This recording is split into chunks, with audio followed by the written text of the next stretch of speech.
Hi. This evening we are looking at the 2024 feature film Never Let Go. I have thoughts.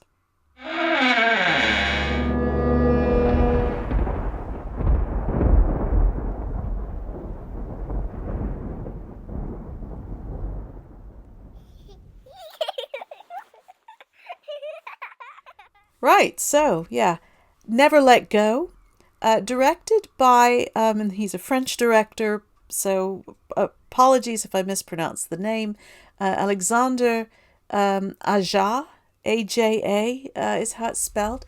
He's a French director who is primarily associated with horror, and he is the director of the 2006 version of The Hills Have Eyes, amongst other things. And he was not the original director for this project, for this film, but when he is brought in, that's when the name is changed from Motherland, I believe it was originally, to Never Let Go. And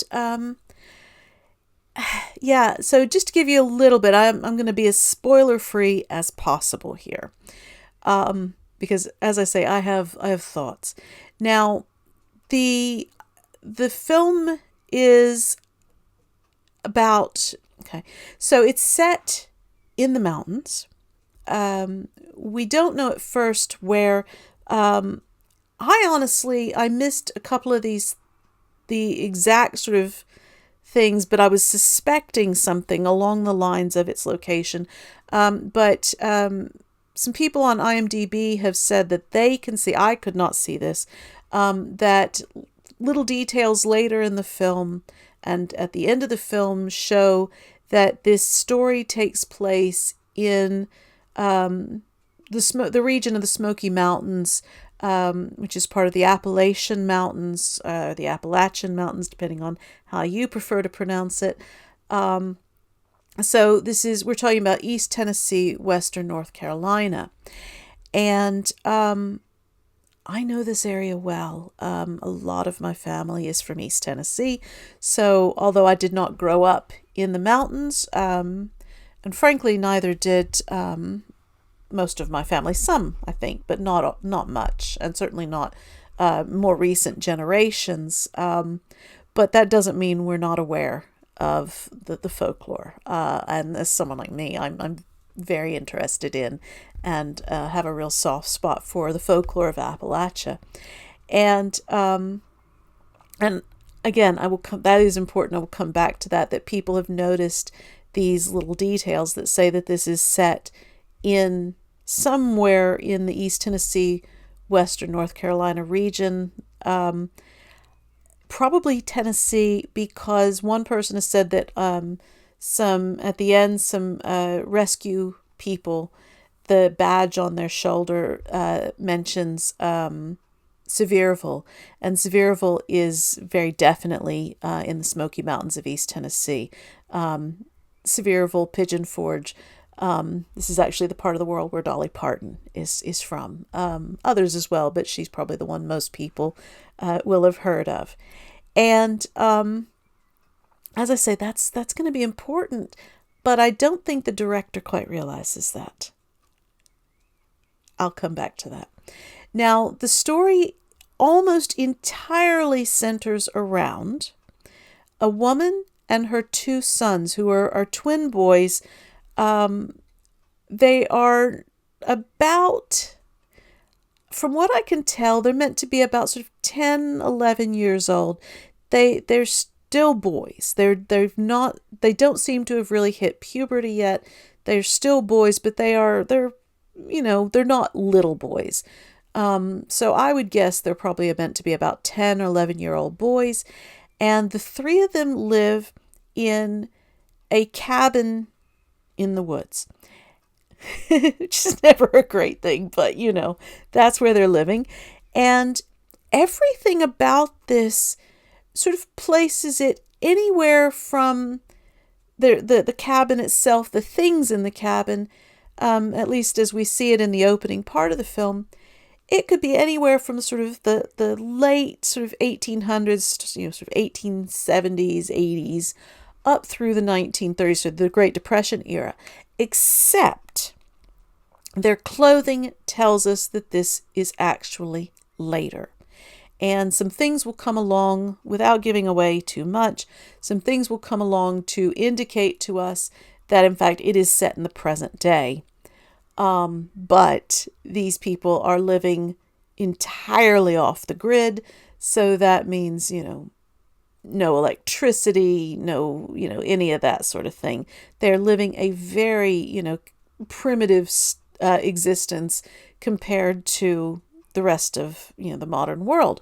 But they live this way because, according to their mother, the rest of the world has suffered some kind of a catastrophe. As far as she knows, they may be the only 3 people left in the world. She herself fled from the city while pregnant with them and gave birth to them there in the house where her parents were already living, and that her father, in fact, had built for her mother to keep her safe, and that,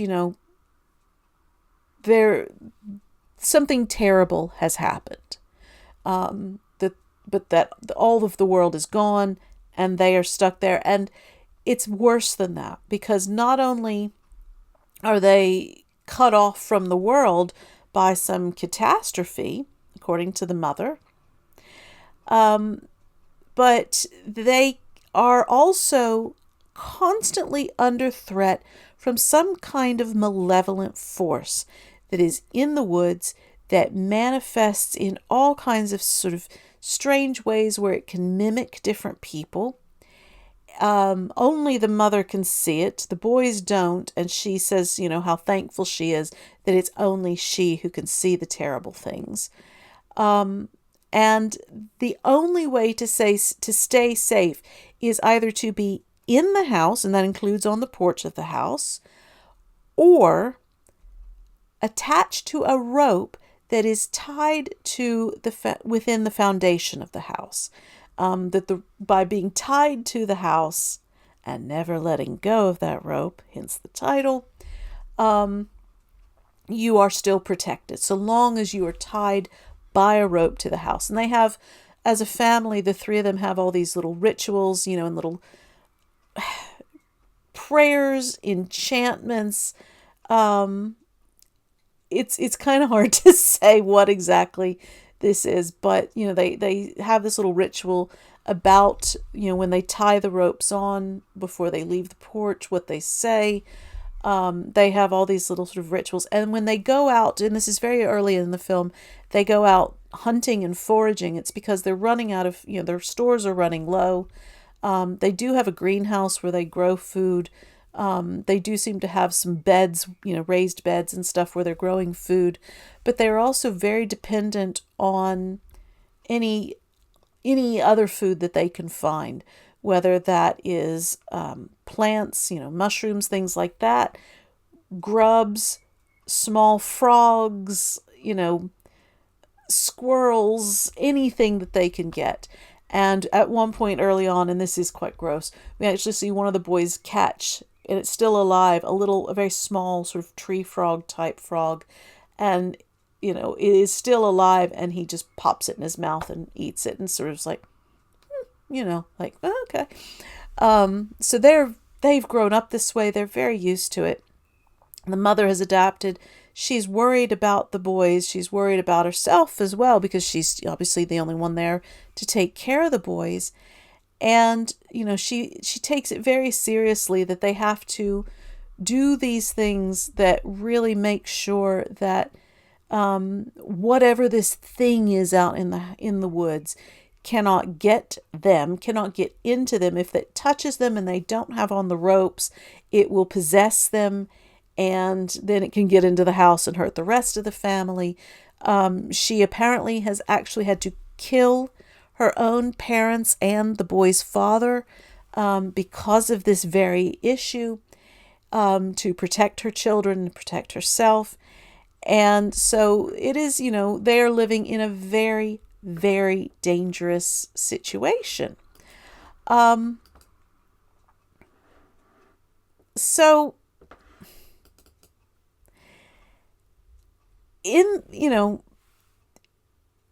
it's a terrible existence, and they're constantly under threat. And I don't want to spoil what happens. I will say that eventually they get out of this. They do get out of the situation, and as is hinted at various points in the film, particularly when a hiker shows up at the house, and we see, and he's got maps, he's got canned food in his backpack, and he has a mobile phone, a smartphone. So that's how we know this is set, not just, in the last, say, 20 odd years, 25 years, 30 years where there have been mobile phones, but much more recently because he has a smartphone. And it is,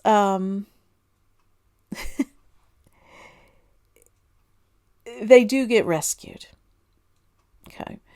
But, and that, as I say, it's because of a badge on one of the rescuers that we see, sort of Sevierville being mentioned as the nearest place to where these people have been living, this mother and her two sons. And throughout the film, there are all these questions of what is in the woods, why does it want them, what has happened to the rest of the world, and so forth. And the film is divided with sort of subtitles that are put, intertitles effectively, that are put on screen at various points in yellow text, that effectively denote the first, second, and third acts. The first act is denoted as "The rope is your lifeline." And this is where we hear primarily from voiceover from one of the boys, Nolan, about the history, as they understand it, of their situation. And their mother, and we never get a name for her really, at one point she sees her husband, and he refers to her as Junebug, which may mean that her name is June, but we don't know. And in the credits, she is listed, and played by Halle Berry, incidentally, very good in the role. She is listed in the credits as Mama, Momma.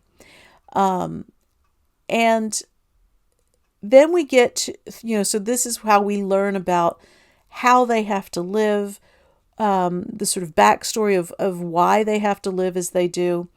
And then increasingly we see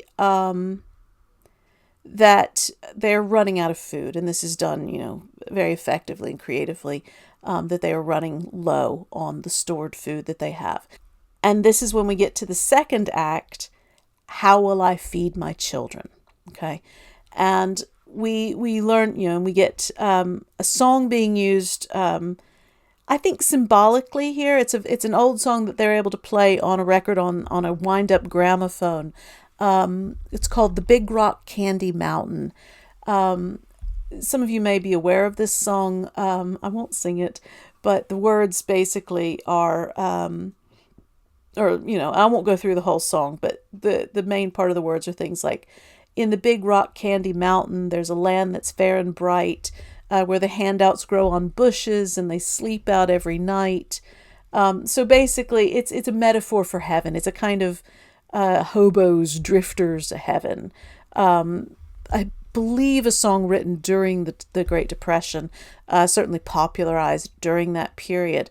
Kind of a folk song, early country, or not early country, but sort of folk song, 1930s country song, that kind of thing. And they don't get to listen to music very often, only at certain phases of the moon. We never get explained why that is, but the boys are young enough, and this has gone on their whole life, so they just accept this.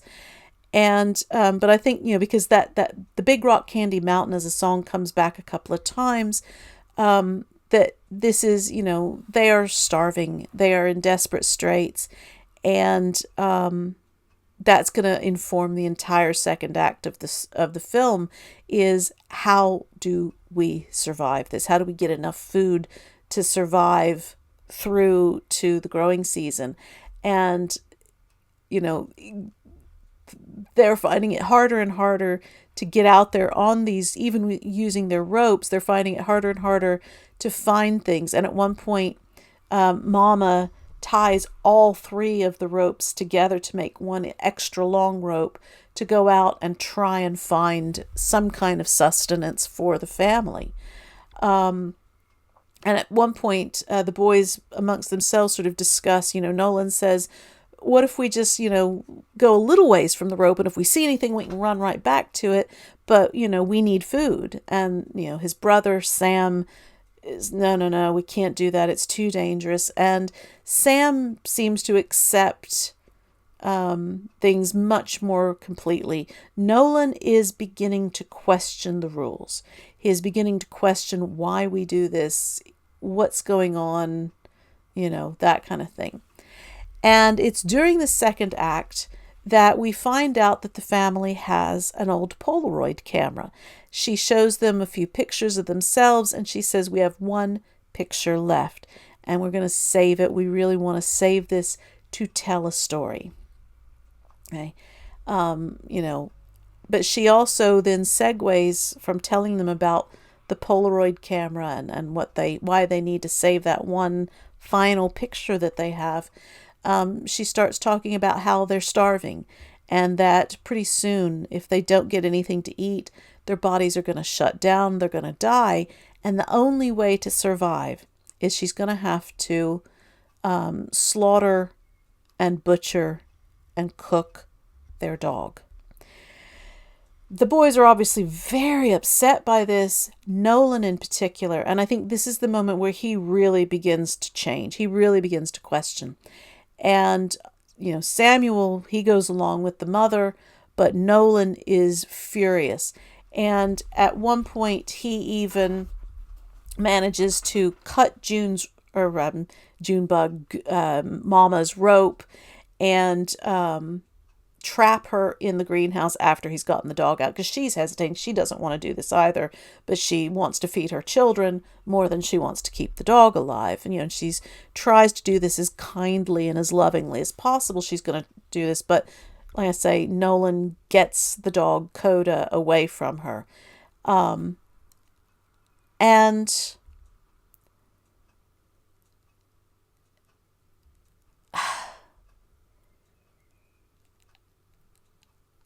I won't say much more about that, because that's when we start to get into real spoiler territory. But it's shortly after that scene that we then get to the third and final act, What Will Become of Us? And by this point, we're about an hour into what is a roughly hour and a half long film. So, it is very clearly the third act of the film. And this is when the boys encounter a hiker, and they're really suffering. They're really starving. And so when they see this man who suddenly, who comes along and is, what's going on here? Nolan is more willing to talk with him. Nolan is more willing, when he offers help, to be interested in accepting this help. But Sam is not. Sam, the family has a crossbow for hunting, and Sam comes out on the porch and he's holding the crossbow, pointing it at the man who says his name is Cole. He tells him to get away, and he ends up shooting Cole. But Nolan manages to grab Cole's backpack. Sorry, my brain just suddenly shut for a second. Grabs Cole's backpack. He sees all the food in it. He's eating it. We see the map in it. We see Cole's wallet in it. And there's a torch, a flashlight. And we see the boys, sort of playing with these things, exploring these things. But Sam is unwilling to eat. Nolan's like, fine, and he keeps eating because he is starving. And we see Sam sitting out on the porch in the rocking chair, playing with the red setting on the torch, on the flashlight, and then flipping back and forth between red light, white light, red light, white light. And then he starts seeing things. He sees a little girl who says she's looking for her dad, but he doesn't trust her. He's not sure about her. And then a ghoulish version of the girl appears, and because he's not on the rope, when it touches him, he is possessed. And he goes into the house to kill his brother, to burn the house down. This is what they've been threatened with all along. And this is also when the song "The Big Rock Candy Mountain" comes back into the film. And I'm not going to say too much more about this part, except that, as I say, they are rescued, and I don't think that's a huge spoiler. I think that's inevitable that they're going to be rescued. But as the film ends, at one point we see Sam, who is supposedly possessed, take a selfie.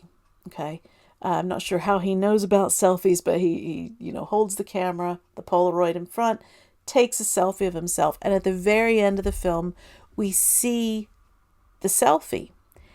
And it's Sam sitting there, the house behind him, and this long-fingered hand, just a hand, resting on his shoulders. And this is what tells us that there's maybe something going on here, that it wasn't that the mother is crazy, which is something that the boys wonder about, is she crazy? What's going on here? And I'll come to that, I'll come to it now. This is something that has been asked of the director, Alexandre Aja. And there is an interview that was actually published, or part of it anyway, on a Screenrant article in September of 2024 by Adam Bentz. The article is called "Whether the Evil is Real and Never Let Go," addressed by director with surprising certainty. And there's a quote in answer to the question of, is the haunting, is the evil real? This is a quote. I'm going to read it in full. It's a slightly long quote, but I think it's worth hearing from the director. And his answer is, and this is the quote in full, "My answer is, it's as real as much as you want to believe in. It's the belief that makes it real. Is it real in an objective way? And this is a big spoiler, but personally, I don't think so. Because in that case, why would a rope protect you from it? It's really about faith. It's really about what you believe. Personally, I think it's really like the darkness that's inside them. And the whole movie is about how this young man, Nolan, is going to start questioning everything. He's going to start doing the work. And by the end of the movie, he's going to embrace the darkness of his mom, accept it, and to be able to cut the rope and get free, while his brother will not be able to do that." Okay, I know he's the director. Pardon my French. I'm calling bullshit on that.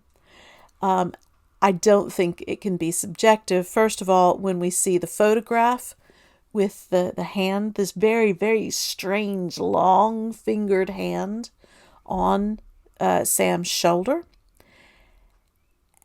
And no one says a thing about, in the sort of discourse around the film, at least as far as the director is concerned, no one says anything about Appalachian folklore.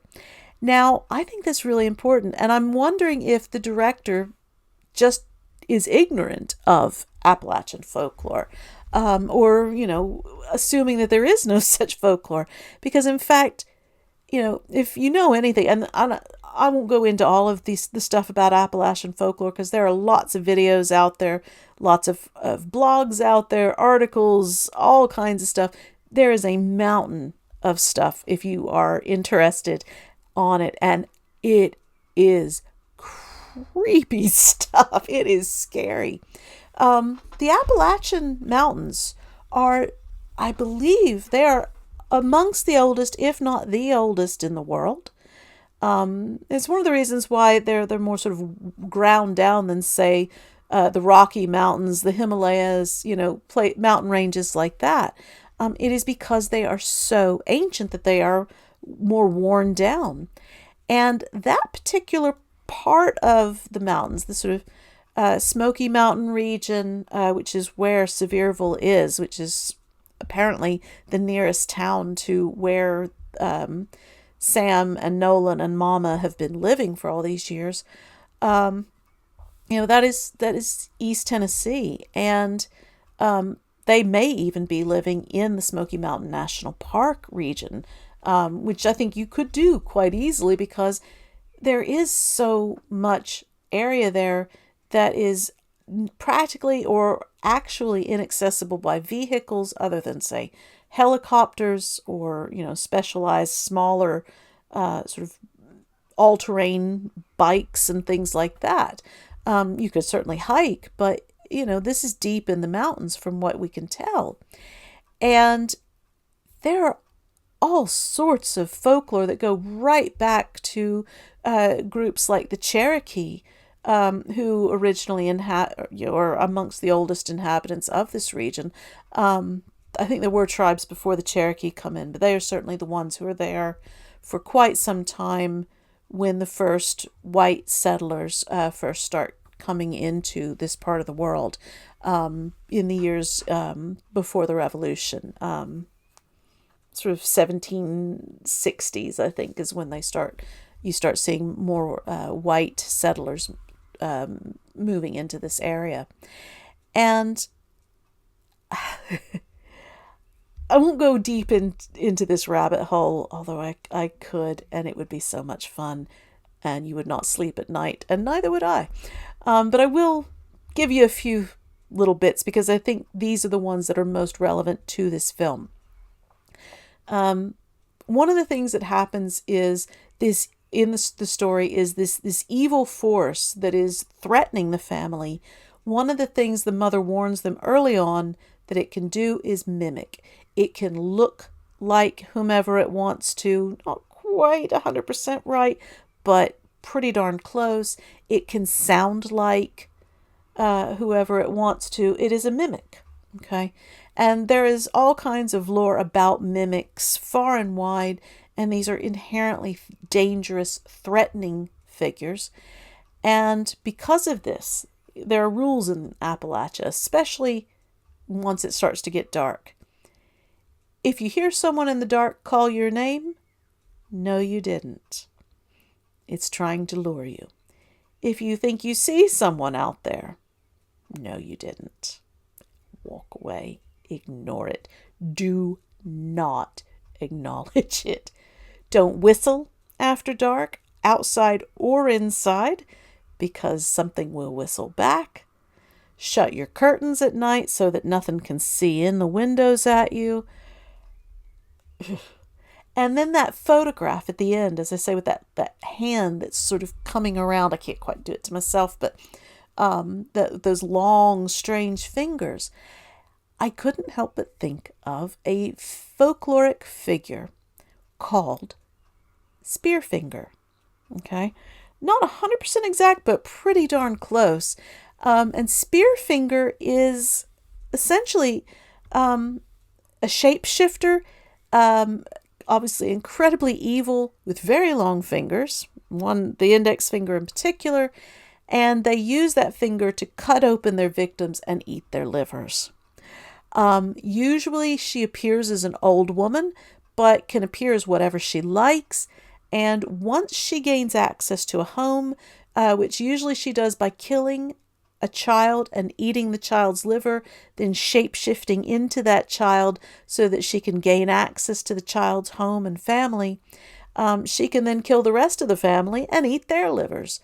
And that sounds very similar to this looming dangerous threat in the woods that Halle Berry is so terrified of. Now, why she thinks the rest of the world has, fallen into wasteland and ruination, and that they may be the only people left alive, that is never explained. and I think that's a hole in the plot. I think that maybe is why the director says what he says in that quote I just read, that the evil is not real, that it's imaginary, effectively, that it's, the mother's imagination. Maybe parts of it are, maybe she's been driven mad with hunger. This is a thing. You can hallucinate when you are starving. And it's interesting that the mother obviously prioritizes feeding the children over herself, and she's hallucinating. And Sam won't eat the food that they find in the hiker's backpack. And then he starts to see something. He is the first of the boys to see the evil out there. Okay. Whereas Nolan doesn't, and I think that's because he actually eats something. But equally, just because they might be hallucinating a bit because they're literally starving to death doesn't mean that there isn't also something out there in the woods. So there are a lot of holes in this, and I think ultimately it's because maybe the director and maybe the writers of this were Ryan Graspy and Casey Coughlin, I guess is how you say his last name, Coughlin. I tried very hard to find out about these two, and it is quite shocking how little information is available online about them, that they exist, that they were involved in writing Never Let Go and maybe another film or two, but that's it. So I am not sure how much they knew about Appalachian folklore, how much they were connecting it to folkloric figures like Spearfinger. It's impossible to say. The director, however, seems wholly ignorant of this, and that also may be why there are these sort of inconsistencies with the story. So it's a shame, because I think that his attitude really hurts this film. His lack of knowledge of the place where the story is set really hurts, creates these kinds of plot holes that might not have been there otherwise. So, yeah, I do think it's a really good film in all kinds of ways. It's not a perfect film, but it is a good film. I think that, honestly, in another director's hands, someone who did know more about this, or someone who could advise the director better about the kind of folkloric horror implications of the region where this film takes place, I think that might have cleared up some of the mess. But I do think this is a really good film. And I think particularly if, like me, you are aware of, at least some of the finer points of Appalachian folklore, particularly as it pertains to the dangers of, otherworldly creatures in the forests, in the mountains, it enriches the film incredibly. But hey, so I do recommend the film, like I say. I thought it was very effective. It's certainly creepy. It certainly keeps you guessing what's going on here. I've tried to keep this as spoiler-free as possible. I've only talked about the end where it's obvious that it has to end in the way that it does.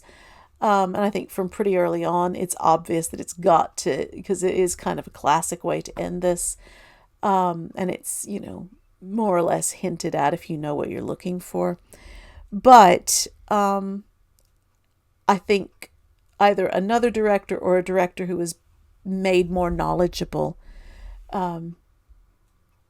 could have really tightened up some issues with it and made it a much better film. Now, this isn't the most successful film in the history of the world.